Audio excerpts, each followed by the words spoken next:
lied about cheating to cover what I've actually done after finding out he left for good. I never thought I'd be the kind of person to write something like this. But honestly, I don't know how else to deal with it.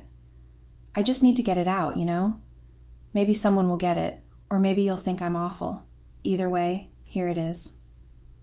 5 years into my marriage, I realized I didn't love my husband anymore. At first, it was just this nagging feeling, like when you're stuck in traffic, annoying but manageable. I thought I was just bored. Little things started to bother me, like the way he talked, ate, or how he always laughed or engaged with our friends. But it didn't stop there. That boredom turned into irritation, and then into something worse. I started hating the way he kissed me, the way he touched me, and even the sound of his breathing sometimes. And the worst part was that I was the happiest when he wasn't around. I didn't get it. He wasn't a bad guy. He was kind, reliable, and responsible, everything you're supposed to want as a woman in a man. But I just started feeling nothing towards him except for the hate and disgust that was growing every day. At the same time, I felt empty, like something was missing, and I couldn't even explain or pinpoint what it was. Things really came to a head when I bumped into an old colleague, Larry. I'd quit my job right after getting married, even though my husband begged me not to, given how much I loved my job and had always bragged to elevate in that particular career. He said he didn't want me to lose a part of myself, but back then, I had this idealized version of marriage. I wanted to just stay at home, create this perfect life, and have fun with my husband while actually doing nothing. But that dream, it didn't last long, cleaning, cooking, making everything look good. It became my whole life. I was exhausted with my life, and day after day, I was stuck in that house with just me and my thoughts. One afternoon, I went to the grocery store, same as always. I wasn't expecting anything different. For me, it was just another boring routine. Then I saw Larry, and for a second I thought I was seeing things. It had been years since I'd seen him, not since I left my job, but it was really him. He'd aged a bit, but still had that effortless confidence, like he owned the place. Before I could figure out what to do, he spotted me. He smiled, walked up to me, and the next thing I knew, he was pulling me into a hug. It wasn't just some quick hug. It was a tight hug that looked like we were these old, dearest friends that hadn't seen each other in a decade.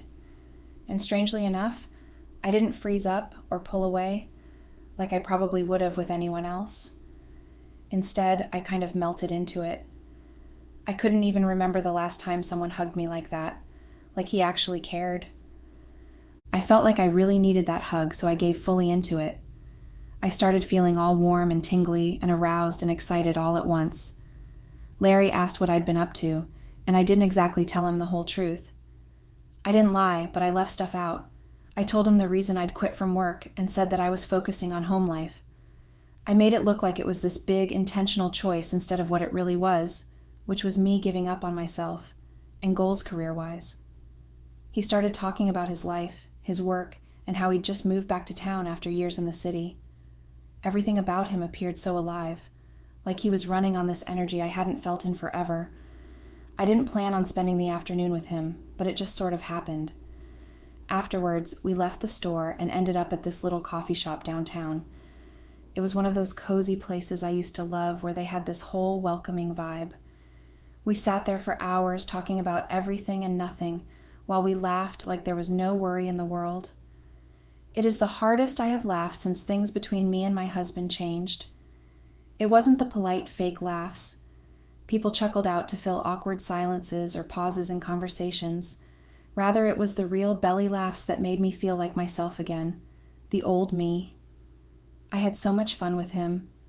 At one point, Larry reached across the table and touched my hand. It was such a small thing, nothing inappropriate, but it caught me off guard. It was like this little shock went through me, and I suddenly realized just how much I'd been craving something as simple as connection. Not just someone touching me, but someone really seeing me and paying attention. When it was time for us to leave, he hugged me again, and I didn't pull away. I stayed there a little too long, letting myself sink into it, taking it all in. The way he felt, the way he smelled, I wanted to memorize it. On my way home, I couldn't stop smiling. I was grinning ear to ear. At that point, everything outside looked brighter and sharper, like I'd just woken up from a long nap. But as soon as I walked through my front door, it all crumbled down. It was now replaced by the hateful feeling and bitter memory of what it was like to be with my husband. That night, I made dinner, just like always, and set the table for two, even though the thought of sitting across from him felt unbearable. For reasons I can't quite define, I hated seeing him. He barely even looked up. He was just scrolling through his phone like he always did. He didn't ask about my day, and I didn't volunteer to speak about it. What would I even say? That I'd spent the afternoon feeling more loved and appreciated than I had in years? The thing that should have scared me, though, was how I felt about it, but I didn't feel guilty. Not for the hug, not for how I let myself feel around Larry. For the first time in a long time, I wasn't just going through the motions. I was living again. And as I sat there watching my husband, I realized I didn't know if I could go back to the way things were, or if I even wanted to. After running into Larry that day, we somehow became close. Back when we worked together, we weren't even really friends. We were just two people who exchanged occasional jokes during meetings. Nothing really more than that or anything else to keep us close. That's why I can't even explain or understand how we got close so fast. It wasn't like I planned it or even saw it coming. I guess it was the comfort of being around someone who knew the person I used to be, or maybe it was something I didn't want to look too closely at, something messier. Larry wasn't the type I'd usually go for. He wasn't loud or trying to impress anyone. He just had this calm confidence, like he didn't need to prove anything. He didn't care if you liked him or not, and honestly, that only made him harder to ignore. It wasn't just that he was good-looking. He just made me feel a different kind of way that I was so drawn to him and couldn't resist. I started coming up with excuses to see him. At first, I'd tell myself lies that I needed to grab something from the store, hoping I'd run into him. Or I'd swing by the coffee shop we'd been to, telling myself it was just coincidence if he happened to be there. But it wasn't a coincidence anymore. I knew it, and so did he. I started texting him. It was casual at first, like asking about restaurants or sharing something random that made me think of him. But those texts quickly turned into never-ending late-night conversations, the ones that went on for hours. I started deleting messages, locking my phone, and doing everything I could to keep it under wraps. I knew it wasn't normal, not for someone that was married anyway, but I didn't want to stop. I couldn't get him out of my head. He made me laugh freely, and the way he talked to me, the way he actually listened to my words, it was different. He noticed things about me, little details no one else bothered with anymore. Larry wasn't subtle either. He told me how much he enjoyed talking to me, how he looked forward to the times we accidentally ran into each other. One afternoon, we ran into each other again at the coffee shop. At some point when we were talking, he reached over and brushed my hair out of my face. The way he carried out such a simplistic gesture made my heart fluster. My heart was racing, and all I wanted was for him to do it again or to close the gap between us. But he didn't. He just sat back, and it was as if he was daring me to make the next move. After that, I started finding ways to spend more time with him. I told my husband I'd joined a book club so I could sneak out on Thursday nights. I even started going to the gym, not to work out, but because Larry said it'd be easier for us to meet there without anyone noticing. I lied to my husband every chance I got, and it didn't bother me at all. I know I should have felt something, guilt, shame, fear, but I didn't. Being around Larry just felt right then. It wasn't just the physical attraction, though that was definitely there. It was the way he made me feel, anything I was with him. I really loved those feelings. He paid attention in a way I hadn't felt in years. It was intoxicating, and I wanted more. A few months after that first encounter at the grocery store, Larry asked me out. It wasn't casual. He wasn't suggesting we grab coffee or catch up like old friends. He asked me out in a way that left no room for misinterpretation. His tone and his expression, it all made it clear what he wanted. There were no excuses and no dancing around it. He wanted time with me, alone. I should have said no. I should have stopped it right there. But instead, I said yes. The line I'd been carefully walking for months disappeared at that moment, and I crossed it without thinking twice. It was as though every rational thought had been shut off. All I could think about was him. At first, it felt like a whirlwind. We kept things discreet, meeting in places where no one would recognize us, and exchanging messages that I deleted as soon as they came through. It was thrilling and terrifying all at once, like I was living a double life. For the first time in years, I felt like I was breaking free from a role I didn't even realize had suffocated me. Then, 5 months in, everything changed. Larry lost his job.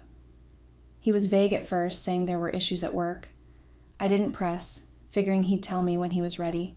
And he did, but not in the way I expected, or should I say, the reason for losing his job was the last thing I saw coming. One night, he told me the truth. He'd been fired for embezzling company's funds. At first, I thought he was joking, so I didn't take him seriously because it didn't make sense. Larry, who always seemed so composed, had been cooking the books. I didn't know what to say. He explained it all, though not like he was defending himself. It was more like he was trying to make me understand. He said he felt cornered, that the system had already been rigged against him, and that was his way of fighting back. He'd lost everything. His job, his reputation, his future in the industry, it was all gone. And yet, they hadn't pressed charges. He called that his one lucky break. But luck wasn't how he looked. He was furious, and he paced around his apartment, and his anger was barely contained. I tried to console him, to tell him he'd find a way out of this. But he didn't want my comfort. He wanted a job because he needed money. He said staying alive required money, and he was right. You do need money to survive. I didn't know how to respond. He wasn't wrong. Money was essential, a necessity. But the way he talked about it, with that edge in his voice, unsettled me. It wasn't just frustration, it was something darker and almost obsessive. After that night, Larry became restless. He started throwing out ideas about how he could bounce back. Some sounded reasonable, like taking on freelance work or small consulting gigs, but then there were the other suggestions. He mentioned a friend who handled things and talked about some opportunities that sounded far from legal. Every time I tried to steer him away from those thoughts, he dismissed me. He said I didn't get it, and I have never had to fight like this. And he was right, I hadn't. My life wasn't perfect, but it was secure. My husband made good money, and we had a comfortable home. I didn't know what it was like to feel cornered the way Larry did. I wasn't struggling to make ends meet, but that stability felt like a prison to me. And Larry, as flawed as he was, felt like my escape. As his plans grew riskier, I stayed. I told myself it was because I could help him, be the steady hand he needed. But that wasn't the whole truth. A part of me didn't want to let him go. Larry was everything my husband wasn't, impulsive, intense, and unpredictable. He made me feel noticed, like I wasn't just going through the motions of life anymore. Then, one night, he asked if I could lend him some money, just enough to get back on track. I told him I didn't have access to much, and that my husband handled most of the finances, and what little I had wouldn't make a difference. He didn't argue, but something shifted in his expression. Maybe it was just disappointment, but I honestly thought it was something else. I don't really know. But because of that, as I was lying in bed next to my husband at night, I couldn't stop thinking about Larry, about how far he was falling, and how I couldn't seem to stop him. I wanted to pull him back, but I wasn't sure I could, and yet the thought of walking away felt impossible, so I came up with a plan. The plan was crazy, but I didn't care. Desperation makes you do things you'd never imagine. I was the one who came up with it, not Larry. At first, I told Larry I was going to accuse my husband of cheating, and then I'd divorce him and take half of his money, but Larry didn't buy the idea. He said it might not work out in my favor, since my husband was very rich and influential. His point was valid. I didn't even have solid evidence to win the case, so we ended up going with something more brutal. I told him we needed something drastic, something that would hit my husband where it hurt most, his reputation. If I could make him look bad enough in the public eye, he'd be too busy trying to save face to notice what I was really doing behind his back. Larry didn't even flinch when I first came up with the idea. He just listened, nodded, and said that if that's what I want to do, he can help. He had everything we needed: Photoshop, access to burner accounts, and this uncanny ability to make fake things look like the truth. Together, we started building the story. We went all out, fake photos of my husband at wild parties looking disheveled with random people who fit the scene. There were bottles, drugs on the table, and it was all staged, but it looked real, disturbingly real. I didn't stop to think about how far I was going or how wrong it was. I just kept telling myself it was what he deserved, that it was justice, for suffocating me and making me feel uncomfortable at home. I remember sitting in Larry's apartment and my heart pounding as he worked on the final touches. The screen glowed with altered images of my husband, and his face was worn, and he was surrounded by things that weren't real but looked damning. Seeing him like that felt strange. This was someone I had once shared everything with, but now I was using him as a pawn in a game I couldn't back out of. When the images were ready, I created a fake social media profile. The name was generic, the bio vague, just enough to sound credible. I made it look like it belonged to someone who had worked under my husband, someone bitter and ready to expose him. I uploaded the photos, typed out a scathing caption about corruption and hypocrisy, and hit post. What happened next was immediate. Within minutes, people started sharing it. Comments flooded in, and each one angrier than the last. Strangers dissected the photos and built their own versions of the story. They didn't just believe it, they amplified it. Some were furious, calling him a fraud, while others were gleeful, relishing the idea of someone powerful being taken down. I sat there watching. It was overwhelming. The storm I'd set loose wasn't just tearing into his image. It was dragging me deeper into something I couldn't control. I got home one evening after hanging out with Larry. We had celebrated the success of our plan with dinner at a fine restaurant, compliments of the money I had stolen from my husband. And I wasn't done. I intended to steal a lot more. I didn't care if I had to empty my husband to sponsor my affair and set up Larry. My husband didn't matter to me at that point. I wanted to be free, and Larry made me feel that way, so if I needed to bring anyone down to pull him up, then I would. I hid the phone I was using to pull my scams into my drawer where I hid some incriminating documents and covered it with a few clothes. Just as I was about to walk out of my room, my husband entered the room. I was startled by the way he came in. He looked drained, like the world was sucking him dry of every form of happiness or even normalcy, and I couldn't blame him. A once lively and bubbly man was now a shadow of his former self, and it was my fault. He dropped to the bed, lying on his back and looking up into the ceiling like he was trying to decode some hidden message that was encrypted within it. He told me he was even exhausted.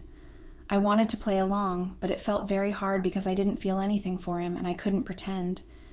He called me the sweet pet name he liked to call me. His voice was cold and without any light in them.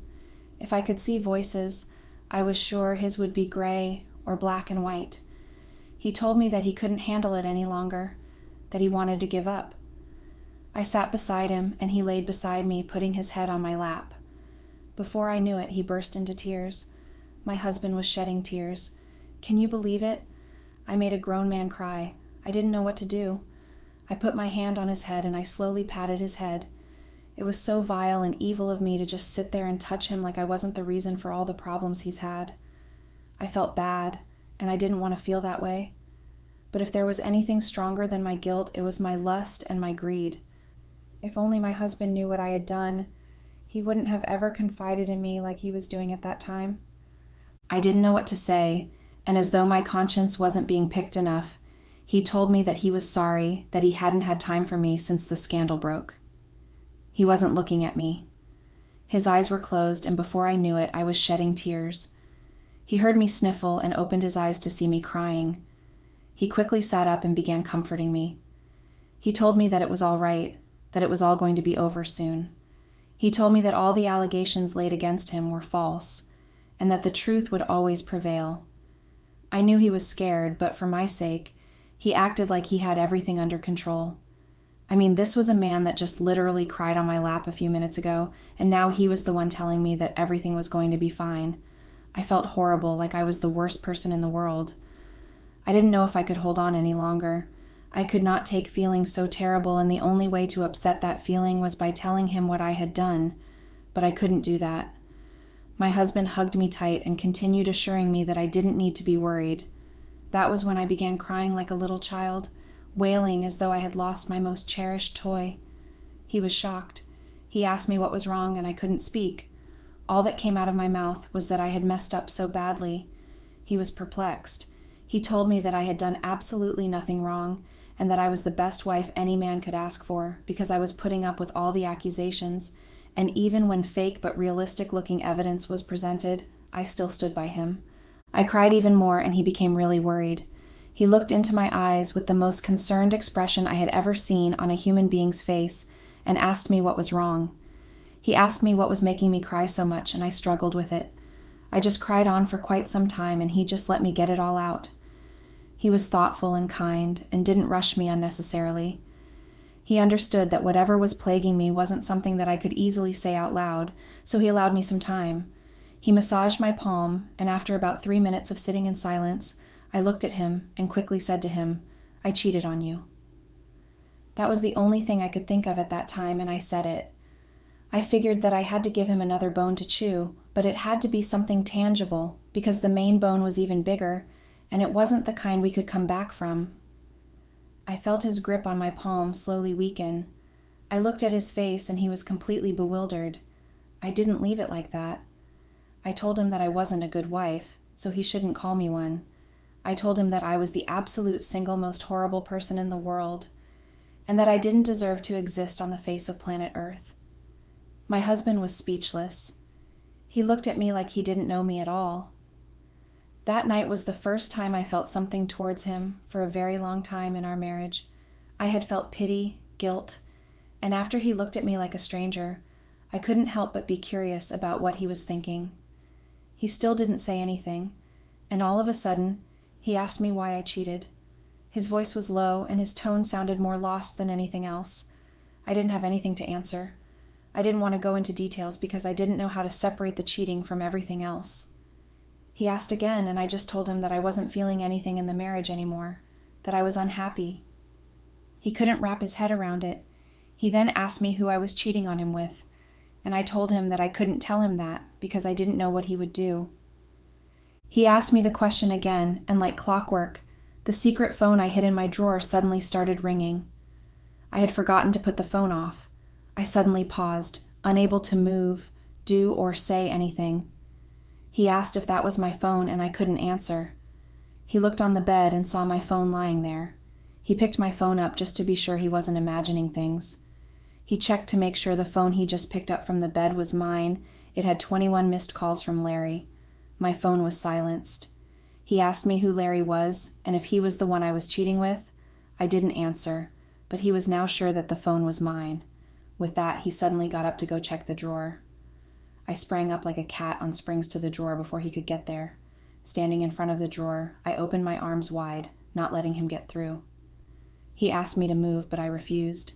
He asked me again and said he'll call my Larry and find out who he was. He turned to go towards the bed, and I stupidly ran to get my phone from the bed, but he quickly opened the drawer and scattered the clothes until he found the phone lying on some documents. He brought everything out, and I tried to snatch it from him, but he made sure I couldn't. He asked me to unlock the phone, and I refused, but before I knew it, he put the phone screen to my phone for face unlock, and the phone unlocked. My entire life was crashing before my eyes, and there was nothing I could do to stop it. My husband went through the phone, and he was too stunned to speak. The phone only had some messages between Larry and I, and the social media accounts I used to post the fake news about my husband. He was shocked. His eyes kept opening as he went through the phone. At some point, I thought his eyes would fall out. He then checked the documents. They were receipts of the money I had stolen from him. I like to keep track of things, and it was my downfall. He just dropped both the phone and the documents and left the room. I ran after him, trying to plead with him, but he didn't stop. He got into his car and zoomed off, leaving me in the dust. Since then, my life has not known any peace. I can't find peace knowing what I have done, and I am not sure what will come next. Update. Hello, everyone. It's been a while since I was back here. I know when I confessed here some time ago, it sounded like I was the devil, and a lot of you expressed that, calling me several names. Well, I don't know if I should say that you all might be happy how abysmal my life turned out. And when I say abysmal, I am not blowing things out of proportion. No, my life had become a living hell, one that I cannot comprehend or completely explain. I tried to get in touch with my husband for a few days after he left that night in a sudden frenzy, but I couldn't. I did everything I could, but I couldn't find him, and no one knew where he was. It was like he fell off the face of the earth. I told Larry about what happened, and instead of coming up with a solution, he shouted at me, asking how I could be so careless and stupid. I couldn't believe the reaction. He was the one who called me on the phone. If he didn't, we wouldn't have been the trouble we are in. And then, about a week later, my husband returned, and I thought I would be able to beg him and talk it through. But to my surprise, he came home with policemen. I was arrested, Larry as well. I was able to bail myself, which is why I'm able to write this. I used some of the money I stole to post my bail, and at this point, I am barely surviving. It goes without saying that my husband filed for divorce, but that was the least of my worries, especially with the mountain of lawsuits he filed against me and Larry, which we are definitely going to lose. I have begged him over and over again, and he seems blocked and indifferent to me. And I can't blame him. I almost destroyed his life just for my urges. I feel so lost and frustrated. My life is upside down. I don't know what to do. I wish I could turn back time, but that's not possible. It's so sad that everything had to end this way. So I'm just going to have to accept the consequences